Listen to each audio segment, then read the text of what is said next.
গত 2 দশক ধরে যুক্তরাষ্ট্রের ড্রোন যুদ্ধ মানেই যার একচ্ছত্র আধিপত্য ছিল সেই কিংবদন্তি MQ-9 রিপার ড্রোন আজ এক অনিশ্চিত ও কঠিন বাস্তবের মুখোমুখি। বিশ্বজুড়ে ভূ রাজনৈতিক সমীকরণ পাল্টে যাওয়ার সাথে সাথে আধুনিক যুদ্ধের রূপরেখাও আমূল বদলে গেছে। যেখানে একদা অপরাজেয় এই আকাশযানটি এখন তার কার্যকারিতা হারাচ্ছে এবং বড় ধরনের হুমকির মুখে পড়েছে। একসময়ের দাপুটের রিপার ড্রোন এখন তার অতিরিক্ত মূল্যের কারণে মার্কিন সামরিক বাহিনীর জন্য এক বিশাল বোঝায় পরিণত হয়েছে। প্রতিটি সম্পূর্ণ সজ্জিত রিপার ড্রোন তৈরিতে প্রায় $5 কোটি পর্যন্ত খরচ হতে পারে।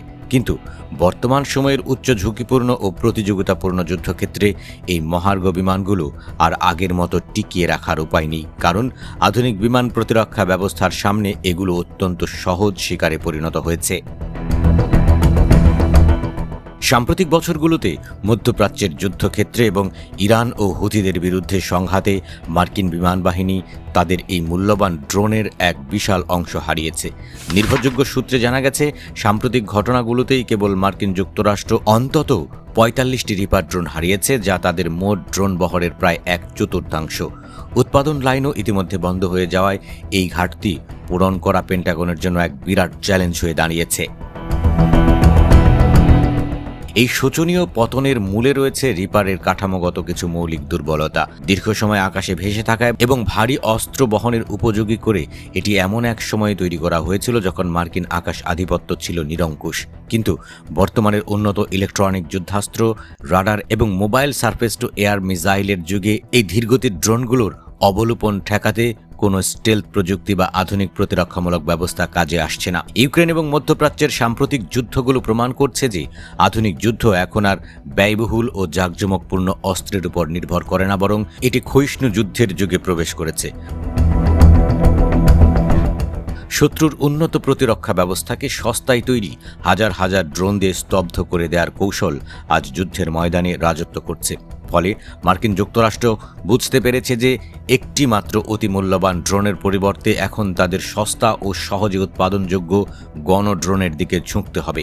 এই বাস্তবতাকে স্বীকার করে মার্কিন প্রতিরক্ষা বিভাগের ডিফেন্স ইনোভেশন ইউনিট চালু করেছে মার্স মডিউলার এয়ারক্রাফটস বা MMA কর্মসূচি। এই প্রকল্পের মূল লক্ষ্য হল রিপারের স্থান পূরণের জন্য এমন একদল নতুন প্রজন্মের ড্রোন তৈরি করা, যা সস্তা হবে, ঝাঁকে ঝাঁকে আক্রমণ চালাতে পারবে এবং শত্রুর ঘন আকাশ প্রতিরক্ষা ব্যূহ ভেদ করে টিকে থাকতে পারবে। এই পরিবর্তনের হাওয়াতেই সম্প্রতি ডিফেন্স ঠিকাদার জেনারেল অ্যাটমিক্স উন্মোচন করেছে তাদের একদম নতুন ওয়াইল্ড ফায়ার আনমেইড এরিয়াল সিস্টেম। মাঝারি উচ্চতায় দীর্ঘ সময় ধরে ওড়ার ক্ষমতা সম্পন্ন এই ড্রোনটিকে এমনভাবে ডিজাইন করা হয়েছে যাতে এটি শত্রুর দুর্ভেদ্য এলাকায় ঢুকে নিখুঁত ও দূরপাল্লার অ্যান্টিশিপ মিসাইল সহ বড় ধরনের আক্রমণ চালাতে পারে। কোম্পানিটির দাবি, এটি কেবল একটি বিকল্পই নয়, বরং সরাসরি যুদ্ধের ময়দানে রিপারের শূন্যস্থান পূরণ করতে সক্ষম। নতুন এই ড্রোন ব্যবস্থার আরেকটি বড় বৈশিষ্ট্য হল এর উন্মুক্ত সফটওয়্যার আর্কিটেকচার, যা প্রথাগত ঠিকাদারদের একাধিপত্য ভেঙে যে কোনো সময় সফটওয়্যার আপডেট ও পরিবর্তন করার সুযোগ করে দেবে।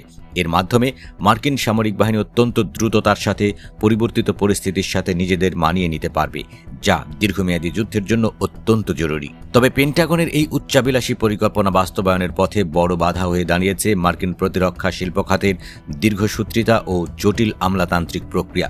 প্রতিরক্ষা বিশেষজ্ঞদের মতে, বর্তমান মার্কিন প্রতিরক্ষা শিল্প বহু বছর ধরে কেবল ব্যয়বহুল ও জটিল প্রযুক্তির প্ল্যাটফর্ম তৈরি করতেই অভ্যস্ত হয়ে পড়েছে, যা দ্রুত ও সস্তা উপায়ে বড় পরিসরে ড্রোন উৎপাদন করার ক্ষেত্রে বড় ধরনের প্রতিবন্ধকতা সৃষ্টি করছে।